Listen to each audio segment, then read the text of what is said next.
गणित 10वीं गणित का पहला चैप्टर वास्तविक संख्या का सवाल नंबर 5 को देखेंगे। युक्लिड विभाजन परिमेय का प्रयोग कर दर्शाइए। सवाल पिछला चौथा की तरह है, वहाँ पे वर्ग बराबर यहाँ पे घन, तो 20 क्या दर्शाना है, धनात्मक पूर्णांक, इसी को ए मानेंगे, मतलब जो दर्शाना है उसको ए मानते हैं। तो धनात्मक पूर्णांक तो मानेंगे, माना कि ए कोई धनात्मक पूर्णांक है।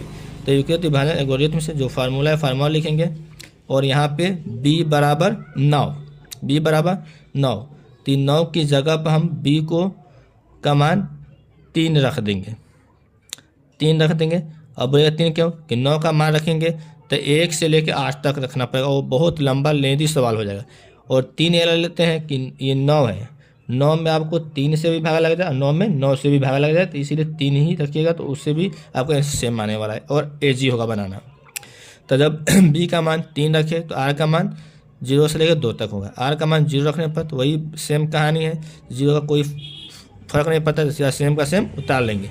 यहाँ पे घन करें पर घन, अभी बताए थे वर्ग के बारे में, तो देखिए वर्ग के बारे में बताए थे। देखिए वर्ग में होता है कि दोनों में खुद से गुना करते हैं, घन में होता है कि उसी संख्या का 3 बार गुनते हैं। 5 का घन तो 5 गुने 5 गुने 5 यानी कि 25, 25 25 125। इसी तरह 3 का घन करना तो 3 को 3 मरतबा गुना करेंगे, 3 × 9 9 × 27। 2 का घन करना है तो 2 को 3 बार गुना करेंगे, मतलब 2 को 3 बार लिखे गुना, 2 दूना 4 4 दूना 8, ये इसको ही घन बोलते हैं, इसको घन बोलते हैं। तो यहाँ पे तो दोनों पक्षों का घन करने पर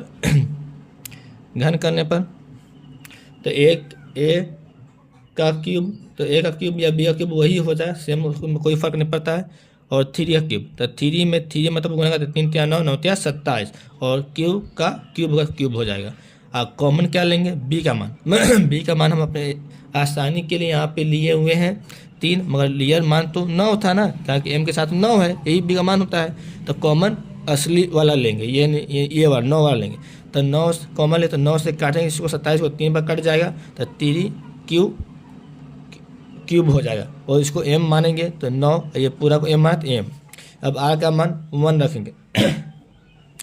r का मान 1 रखेंगे, दोनों पक्ष का घन करने पर देखिए, तो यहाँ पे a का घन प्लस 3 क्यूब प्लस 1 का घन, तो यहाँ पे 1 था तो कोई बात नहीं, मगर यहाँ पे 2 अंक है, तो इसीलिए यहाँ पे a प्लस b का होल क्यूब लग जाएगा।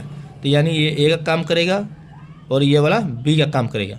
तो a प्लस b का होल क्यूब क्या होता है, a cube plus 3a² b plus 3ab² plus b cube होता है।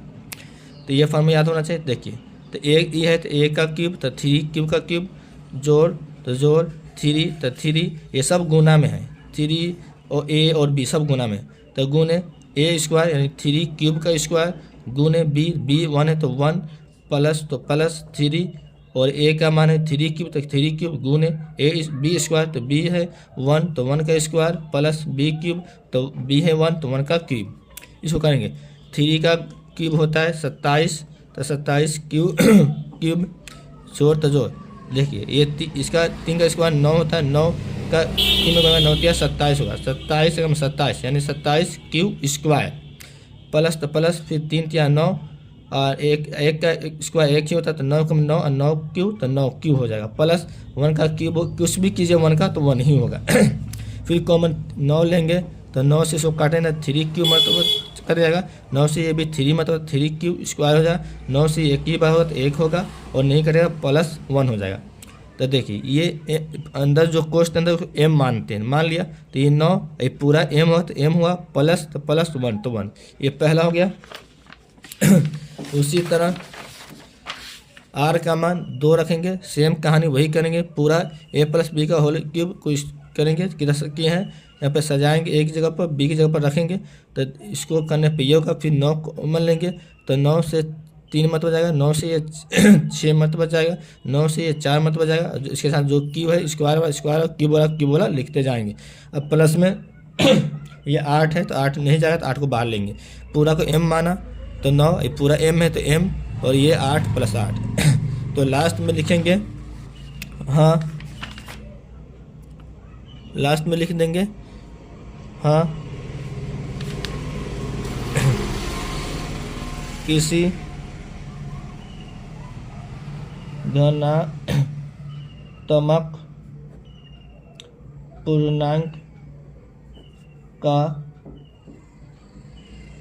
घन 3m प्लस 1 या 9m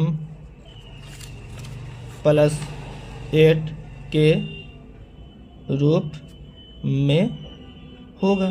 बस हो गया आंसर।